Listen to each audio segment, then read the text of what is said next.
Now, have you seen many ticks this year?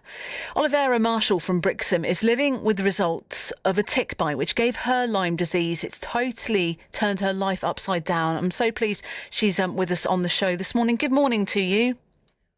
Good morning. Thank you for having me. You are welcome. Did you notice that original tick bite? No, I didn't see anything. I didn't feel anything.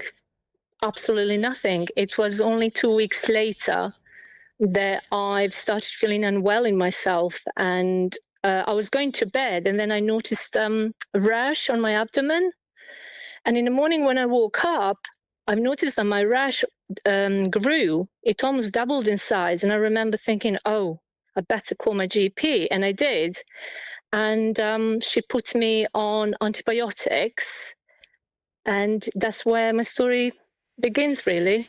Gosh, how quickly did you get a diagnosis from seeing your GP to saying, actually, this is serious? Straight away.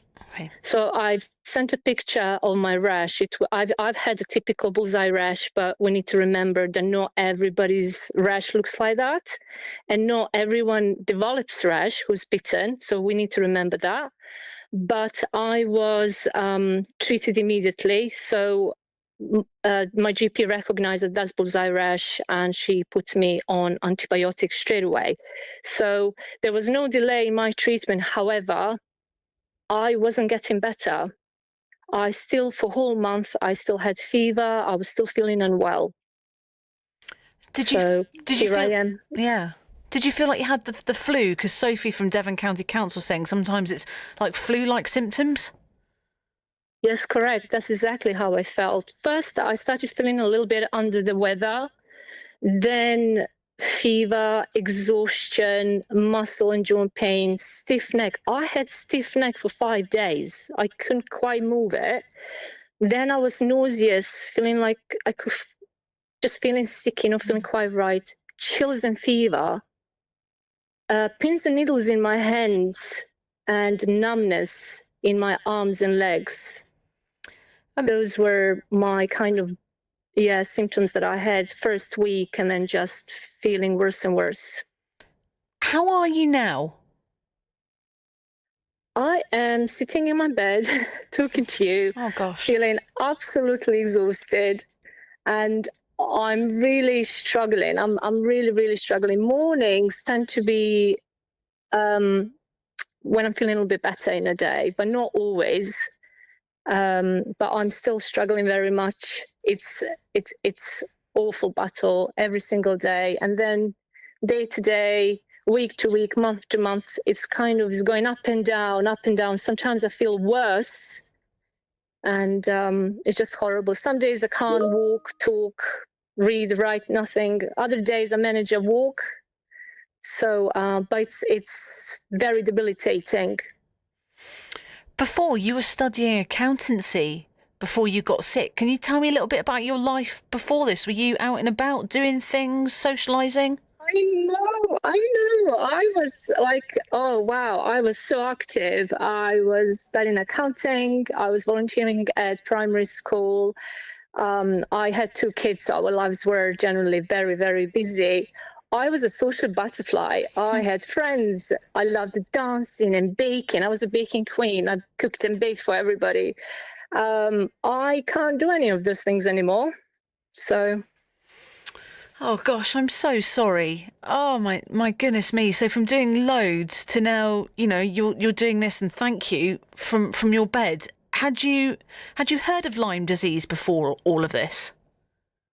No, I wasn't aware of Lyme disease at all, or ticks, or how it spread, or anything at all.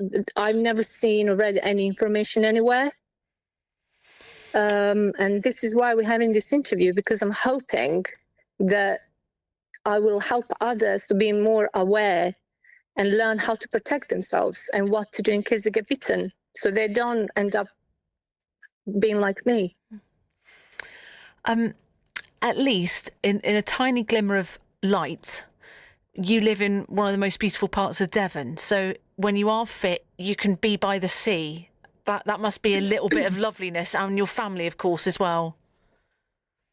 I'm extremely grateful. I'm grateful for where I live. I'm grateful for the support of the family. And, I appreciate that I can stay at home and I'm still supported and loved and taken care of. And as you say, we live in such a beautiful part of the country. I love going out when I can. And that is a comfort. However, my life is literally all about managing my symptoms. Every minute of every day, I need to think how much I can do, or if I can do it at all. Because any kind of exertion can make me extremely exhausted. It put me to bed for days. So it's just balancing act really now. Yeah, absolutely. We wish you all the best. Thank you so much for taking the time and sharing your story with us this morning on BBC Radio Devon. It's been lovely to speak to you. Thank you. Thank you so much for having me. Thank You're welcome. Thank you. Olivera Marshall there in Brixham, living with the results of a tick bite, which has led to her having Lyme disease, and talking to us there from her bed. Normally, she said, totally active, all out and about, social butterfly, was volunteering at a primary school, has got 2 young children. Have you spotted any ticks this year? Are you inspecting yourself and your furry friends for any passengers after a walk? I certainly will be, after listening to Sophie and now Olivera's story as well this morning. Absolutely.